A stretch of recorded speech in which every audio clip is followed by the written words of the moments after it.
बिस्मिल्लाहिर्रहमानिर्रहीम। अस्सलामु अलैकुम। आप देख रहे हैं औकात टीवी। मैं हूं आपका मेज़बान अब्दुल जब्बार अंसारी। मेरे आज मेहमान हैं सैयद शहरयार अहमद। आप सीनियर सहाफ़ी हैं।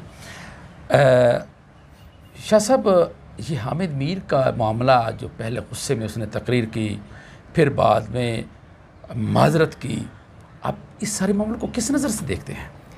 अंसारी 28 मई यौम तकबीर का दिन होता है हमारा, और हम बड़ी खुशियाँ मनाते हैं कि एटमी धमाका हुआ था उस दिन। तो एक और गद्दार वतन ने भी उसी दिन 28 मई को ही धमाका कर दिया, जिससे भौचाल आ गया पूरी दुनिया में। और ये मैं आपको एक बात बताऊं, पाकिस्तान में लगभग 100 से ऊपर टीवी चैनल्स काम कर रहे हैं, और हर चैनल में अगर हम 2 या 3 अच्छे साफ़ी कंसिडर कर लें तो फिर भी 200-300 साफ़ी बनते हैं।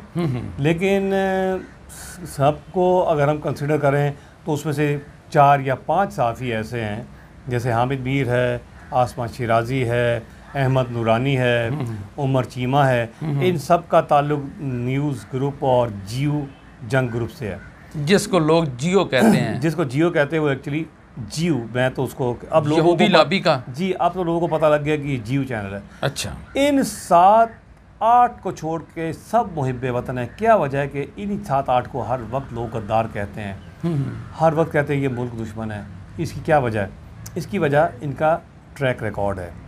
अब आप देखिए, हामिद मीर ने हमेशा मुल्क और रियासत के ख़िलाफ़ काम किया। बहुत बड़ा एक सानिया हुआ बम्बई अटैक का, उसमें हमारी रियासत, हमारी मुसल्लह अफवाज, एस्टेब्लिशमेंट, हुक्मरान, फॉरेन ऑफिस, सब पूरी दुनिया को सफाइयाँ पेश कर रहे थे कि ये पाकिस्तान से लोग नहीं गए। जबकि ये जो है गद्दार वतन मीर जाफ़र, मीर सादिक के बाद एक और मीर का इजाफा हो गया हमारे मुल्क में। ये फरीदकोट, जो कि सियालकोट के पास एक गांव है, वहाँ पहुँच गया और वहाँ जाके कहता है कैमरा लेके कि ये देखो ये गांव है अजमल कसाब का, यहाँ से गया है। अच्छा। अब आप मुझे बताएं, पूरा नैरेटिव इसने चेंज कर दिया पूरी दुनिया में, इस गद्दार ने पूरी दुनिया में। एक और इवेंट सुन लें, वो ये था कि 9/11 के बाद अमेरिका जो है अफ़गानिस्तान में बॉम्बिंग कर रहा था, कारपेट बॉम्बिंग, पूरा बुरा बना दिया था, मिसाल कायम हो गई थी, पहाड़ों को रेजा रेजा कर देता था वो। इसने उसामा बिन लादेन का इंटरव्यू किया। इसको कौन लेके गया उसामा बिन लादेन के पास? ये CIA के एजेंट लोग इसीलिए कहते हैं ना इसको। उसामा बिन लादेन का इंटरव्यू करके इसने छापा। ना इसको ISI ने पूछा, ना अमेरिका इसको उठा के लेके गया, क्योंकि वो उसामा बिन लादेन को ही ढूंढ रहे थे ना। इससे आप देख लें कि ये किन का बनता है। इसकी स्टोरीज़, इसकी ख़बरें इसराइल को फ़ायदा देती हैं, अमेरिका को फ़ायदा देती हैं, भारत को फ़ायदा देती हैं, हामिद मीर की स्टोरीज़ और ख़बरें। अब ये और चीज़ देखें, तालिबान को इन्होंने प्रमोट किया जियो चैनल ने। जितनी यहाँ पे मज़लूम अवाम दहशतगर्दी से लुक़्मा अजल बनते थे, ये उन लोगों का नुक्ता नज़र पेश करते थे, तालिबान का, अल-कायदा के नुमाइंदों का। उनसे मिलता था जाके। ये तुम्हारा क्या काम है उन लोगों को हीरो बनाने का? तुम क्यों जो मुल्क के ख़िलाफ़ काम कर रहे हैं उनको हीरो बना रहे हो? ये 5-7 जिन लोगों का मैंने जिक्र किया है, ये प्रैक्टिसिंग गद्दार हैं, बाकायदा प्रैक्टिस कर रहे हैं, ये गद्दार हैं। ये जैसा लॉयर होता है ना, प्रैक्टिसिंग लॉयर, प्रैक्टिसिंग डॉक्टर, ये प्रैक्टिसिंग गद्दार हैं ये लोग। और इसमें कोई शुबा नहीं है। अब इसने माफ़ी क्यों मांग ली, आपने ये सवाल किया। हाँ, ये बताइए। अब ये आप मुझे बताएं कि 14-15 लोग थे नेशनल प्रेस क्लब में, जहाँ हम बैठे हैं। इसकी सपोर्ट करने वाले यहीं पे बाहर जो खड़े होते थे, 14-15 लोग, और वही 13 लोग फिर गए, 2 कम हो गए थे, जियो के दफ्तर के बाहर गए दूसरे दिन। पूरे पाकिस्तान में कहीं कोई साफ़ ही नहीं निकला, पूरे पाकिस्तान में कहीं कोई रैलियाँ नहीं हुई।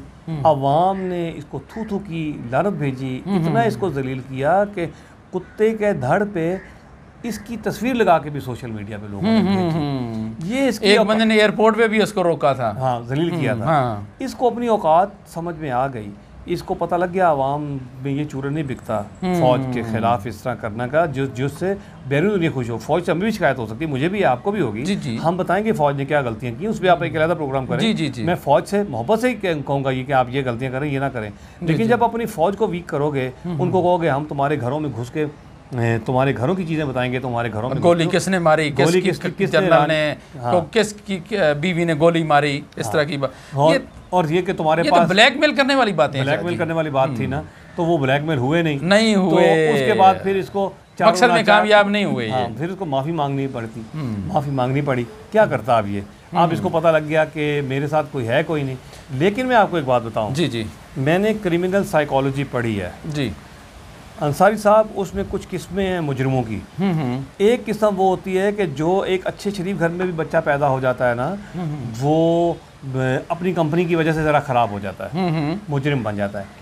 एक वो होता है जो गलत घर में पैदा हो जाता है, अपने माँ बाप को 2 नंबरियाँ करते देखता है, तो वो मुजरिम बन जाता है। तीसरी क्लास वो होती है मुजरिमों की जो किसी इंतकाम में मुजरिम बन जाते हैं। मिसाल के तौर पर मैंने अपने मुलाजिम को, अपने वर्कर को कभी डांट दिया या जलील कर दिया किसी के सामने, उसको नौकरी से निकाल दिया, तो वो फिर मौका ढूंढता है, साल 2 साल बाद, 5 साल बाद, 10 साल बाद, जब भी उसको मौका मिलेगा मुझसे इंतकाम लेगा या किसी और को कह के वारदात करा देगा मेरे घर में। एक शख्स वो होता है जो मजबूरन में क्रिमिनल बनता है। मिसाल के तौर पे अभी तक अगर मैंने क्राइम नहीं किया तो एक वक्त ऐसा भी आ सकता है, खुदा ना खास्ता, कि मेरे बच्चे, मेरी बीवी, मेरी फैमिली को कोई इतनी तकलीफ आ जाए कि मैं कहूँ यार अब मुझे कहीं ना कहीं कुछ जुर्म करना पड़ेगा, रिश्वत लेनी पड़ेगी। एक वो काम होता है कि जो एडवेंचरस होते हैं लोग, अच्छे भले खाते पीते बच्चे होते हैं, वो एडवेंचर के लिए ये उनकी नसीहत होती है। ऐसे ही कहीं डाका डाल लिया, कोई बैंक लूट लिया, किसी से पर्स छीन लिया, मोबाइल छीन लिया, ऐसे भी वाक़यात हुए, उनके नफसियाती इशू होते हैं। एक जो सबसे डेंजरस चीज़ होती है ना, वो होता है जीन्स में उसके मुल्क दुश्मनी होती है, जीन्स में उसके होता है, वो किसी शरीफ का आदमी घर में पैदा हो जाएगा, 7 नस्लों तक जीन्स चलते हैं। अगर वो उसके किसी और बाप, लकड़ दादा परदादा का भी जीन ख़राब है ना, तो उसमें मुजरमाना जीन आ जाएगा और वो ज़रूर क्राइम करेगा, मुल्क दुश्मनी करेगा, वतन फरोशी करेगा। ये हामिद मीर इस कैटेगरी में से। शाह जी देखें, आप लोगों जो सब लोग ये कह रहे हैं कि उसने पहले गलत बात की, फ़ौज के ख़िलाफ़ बात की, ठीक है, उसको गलती का एहसास हुआ, उसने माजरत कर ली। देखें ना, पहले आप उसको छोड़ रहे हैं ना अब छोड़ रहे हैं, उसने गलती कर ली, उसकी माजरत कर ली, तो अल्लाह ताला भी माफ़ कर देता है उसको। तो अब फिर आप उसके पीछे क्यों पड़ गए? ऐसा नहीं है, खुदा माफ़ नहीं करेगा, वो खुदा सज़ा देगा। ये हमें कहानियाँ मिली हुई हैं कि अल्लाह भी माफ़ कर देता है, अदलिया भी माफ़ नहीं करेगी उसको। किसी मुजरिम को अगर वो बार बार जुर्म करने के बाद माफ़ी मांगता रहेगा तो अदलिया माफ़ नहीं करेगी। ये उस सूरत पे अल्लाह भी माफ़ नहीं करेगा। ये उस सूरत पे अंसारी साहब होता है कि जब आप एक दफ़ा एक गलती कर बैठें जी, उसके बाद सच्चे दिल से अल्लाह से रुजू करें और माफ़ी मांगें और फिर उसके बाद तौबा करें कि आइंदा नहीं करूँगा। जी जी, ये तो पेशावर मुजरिम है, ये तो बार बार ऐसी हरकतें कर रहा है, फ़ौज को ललकारता है, मुल्क दुश्मनी के ख़िलाफ़ काम करता है, बांग्लादेश में जाके अवार्ड ले आया बांग्लादेश से। फिर आपको मैंने इसकी सारी कहानियाँ सुना दी हैं। ये प्रैक्टिसिंग गद्दार है, मैंने आपको बताया है। इसकी ना ऊपर माफ़ी है ना इसको कौन को माफ़ी देनी चाहिए। सैयद शहरयार, आपका बहुत बहुत शुक्रिया, आप हमारे प्रोग्राम में तशरीफ़ लाए। इसके साथ ही अब्दुल जब्बार अंसारी और सैयद शहरयार अहमद को इजाज़त दीजिए। अल्लाह हाफिज़।